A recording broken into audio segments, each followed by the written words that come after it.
আমিহীন দুনিয়া পর্ব ১। দুনিয়াতে নানা ধরনের ফিতনা, পরীক্ষা ও বিপদ আপদের মাধ্যমে আল্লাহ অন্তরকে পরীক্ষা করেন। তিনি দেখতে চান বান্দা তার রবকে না দেখেই কতটুক ভয় অন্তরে অনুভব করে। সুতরাং যে লোক এমন গোপন নিয়ত যা আল্লাহ ছাড়া অন্য কেউ অবহিত নন, এ ব্যাপারে আল্লাহর সঙ্গে সত্যবাদী হয়, আল্লাহ তাকে অটল রাখেন এবং ইহকালীন ও পরকালীন জীবনে সৌভাগ্যবান করেন।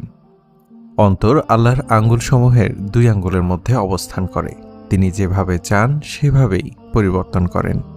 সত্যিকারের বুদ্ধিমান তো ওই ব্যক্তি যে নিজের আত্মাকে নিয়ন্ত্রণ ও আত্মসমালোচনার পাশাপাশি মৃত্যু পরবর্তী জীবনের জন্য আমল করে।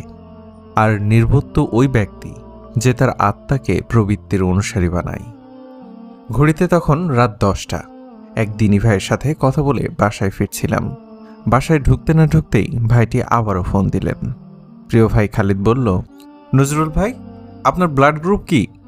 আমি তখন বললাম, ভাই বি পজিটিভ। খালিদ ভাই বললেন, পাশের মেডিকেলে একজন ইমার্জেন্সি রোগীর জন্য বি পজিটিভ ব্লাড লাগবে, একটু আসতে পারবেন? আমি বললাম, জি ভাইয়া, রাতের খাবারটা খেয়ে এখনই আসছি। আমার বাসা থেকে পায়ে হেঁটে মেডিকেল যেতে মাত্র ২ মিনিটের মতো সময় লাগে। রাতের খাবারটা খেয়ে তাড়াতাড়ি রওনা দিলাম মেডিকেলের দিকে। মেডিকেলে গিয়ে নিচের ফ্লোরে বসলাম। একজন বড় ভাই এসে আমাকে ওপারে নিয়ে যান। ভাইটি ছিল খালেদ ভাইয়ের বন্ধু। তার নানুর জন্য বি পজিটিভ ব্লাড দরকার। ব্লাড দেওয়ার পর হৃদয়ে প্রশান্তি লাগলো। স্বাভাবিকভাবে কথা বলতে বলতে শোয়া থেকে উঠে বসলাম। ভাইটি ডাবের পানি হাতে নিয়ে বলল, ভাইয়া আস্তে আস্তে এটা খেয়ে নিন, ভালো লাগবে। প্রথমে অসম্মতি জানালাম, পরে আবার আস্তে আস্তে পানিটা পান করলাম। ব্লাড দেওয়ার পর ডাবের পানি শরীরের জন্য বেশ উপকারী। একটু পর কয়েক পা বাড়াতে না বাড়াতেই মাথায় খারাপ লাগা শুরু করে। খারাপ লাগাটা এমন তীব্র হয় যা বোঝানোর মতো না। স্মরণশক্তি হারিয়ে যায় আস্তে আস্তে। এক মুহূর্তেই মাথা থেকে বিলীন হয়ে যায় দুনিয়ার সকল সফল হওয়ার গল্প, ক্যারিয়ার গঠনের নানান কৌশল। ছোট্ট এই দেহে বুকের পাঁজরে লুকিয়ে থাকা নার্ভসটি বলতে থাকে, হে আমার রব, আমার কি চলে যাওয়ার সময় হয়ে গেছে? আমার কেন এমন লাগছে? হে আমার রব, আপনার রহম ছাড়া আমি কিছুই না। বেঁচে থাকার আশা একদম ছেড়ে দিয়েছিলাম। একটু পর চোখ খুলে দেখি খালেদ ভাই পাশে বসা। হয়তো জ্ঞান হারিয়ে পড়ে টরে গেছিলাম।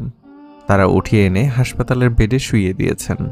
আমি এই ভয়াবহ মুহূর্তটা নিয়ে ভাবছি না জানি একজন মৃত্যু পথযাত্রীর অবস্থা আরও কত কঠিন ও ভয়াবহ হয়।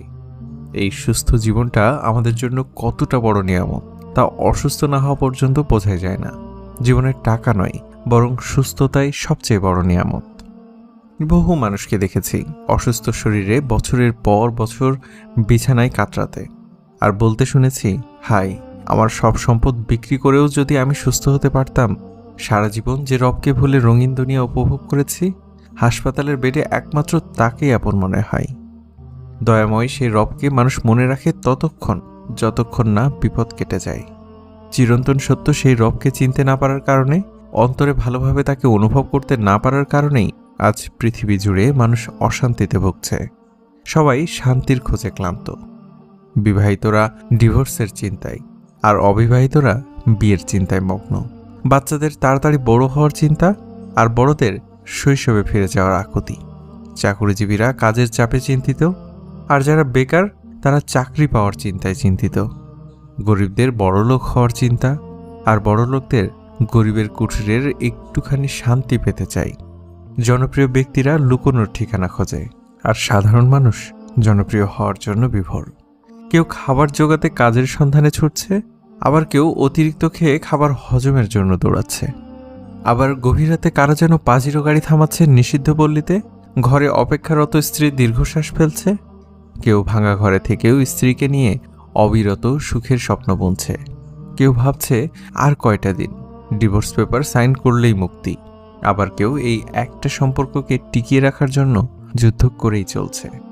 কেউ সন্তানকে ডাস্টবিনে ফেলে দিয়ে দায়মুক্ত হতে চাইছে, আবার কেউ এই একটা সন্তানের জন্য সারা জীবন হাহাকার করছে। কেউ লাখ টাকার ডাইনিং টেবিলে বসেও তৃপ্তি সহকারে ভাত খেতে পারছে না। কেউ পেঁয়াজ কাঁচামরিচ দিয়ে গোগ্রাসে ভাত গিলতে গিলতে তৃপ্তির ঢেকুর তুলছে। কারো দামি খাটে শুয়েও আবার ঘুমের ওষুধ খেতে হচ্ছে। কেউ আবার হিমেল হাওয়ায় রাস্তার ওভারব্রিজে পিঠ ঠেকিয়ে দামি খাটে ঘুমানোর স্বপ্ন দেখছে। কারো পড়ার টেবিলে নতুন বইয়ের সমাহার, কিন্তু পড়তে ইচ্ছে করে না। আবার কেউ পুরাতন বইয়ের দোকান চষে বেড়াচ্ছে, পকেট খালি বলে। কেউ বিলাসবহুল গাড়িতে বসে চিন্তিত সন্তানগুলো মানুষ হলো না। আবার কেউ অভাবের সংসারে একটু সুখের ছায়া পেতে নানান চেষ্টা করছে। সত্যি, নানান রঙের মানুষে ভরে আছে পৃথিবী। সবাই শান্তি চায়, সবাই তার জন্য ক্লান্ত, কিন্তু শান্তি কোথাও নেই। শান্তি আপনি কোথায় পাবেন? শান্তি আপনি কোথাও পাবেন না। দুনিয়ার কোনো জিনিসকে যদি আপনি আলটিমেট উদ্দেশ্য বানান, ওই জিনিসটা পেয়ে গেলেও যে আপনি সুখী হয়ে যাবেন, বিষয়টা একদমই এমন না। শান্তি তো কেবল সেই রবের শুকরিয়ার মধ্যে আছে, যে রবকে আমরা এখনও চিনতে পারিনি। শান্তি তার কাছেই পাওয়া যায়, যিনি শান্তির মালিক। আমরা যখন কোনো কাজ রবের সন্তুষ্টি অর্জনের জন্য করব, তখন দেখব সেই মহান রবকে আমি না দেখলেও মনটা কেমন জানি তার শুকরিয়া আদায়ের খুশিতে ভরে গেছে। সেই সত্তাকে অন্তরে যখন অনুধাবন করব, পাহাড়সমূহ দুঃখগুলো তার ভালোবাসায় ডুবে যাবে। তখন দেখব হৃদয়ের গহীনে থাকা অপ্রাপ্তির পাগলা ঘোড়া কেমন শান্ত হয়ে পড়েছে। নিজেকে শক্ত করতে হবে। আল্লাহ পাক আমাদের হতাশ করবেন না। শুধু অন্তরে তাকে নিয়ে চিন্তা করার মতো একটু জায়গা রাখলে মনে হবে তিনি আমার খুব কাছের, খুব আপন। কেউ হয়তো জানে না আমি কি অবস্থার মধ্যে দিয়ে যাচ্ছি, কিন্তু তিনি আমার প্রতিটি মুহূর্ত খুব কাছ থেকে দেখছেন। আল্লাহ তাআলা বলেন, নিশ্চয়ই আমি আপনাকে বারবার আকাশের দিকে তাকাতে দেখি। সূরা আল বাকারা আয়াত 144।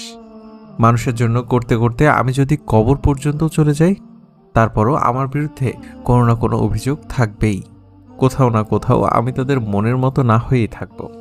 অথচ আমি হাজার অবাধ্যতার পরেও যদি মন থেকে আল্লাহর কাছে একবার ক্ষমা চাই, মহাশূন্য আকাশের দিকে তাকিয়ে দুফোঁটা চোখের জল ফেলি আর বলি, আমি ভুলছিলাম, হে আমার রব, আমাকে ক্ষমা করে দিন, তিনি আমাকে ক্ষমার চাদরে আবৃত করে নেবেন এবং ক্ষমা করে জান্নাত পর্যন্ত পৌঁছে দিবেন।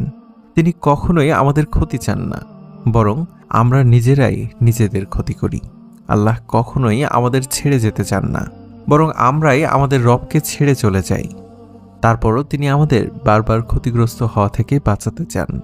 তিনি দেখতে চান আমরা তাকে না দেখেই কতটা বিশ্বাস করি, কতটা ভয় করি। একদিন তিনি প্রতিদান হিসেবে এমন কিছু দিবেন যা কখনো চিন্তাও করতে পারবো না। তিনি বলেন, নিশ্চয়ই যারা তাদের রবকে না দেখে ভয় করে, তাদের জন্য রয়েছে ক্ষমা ও বড় প্রতিদান। সূরা আল মুলক আয়াত 12।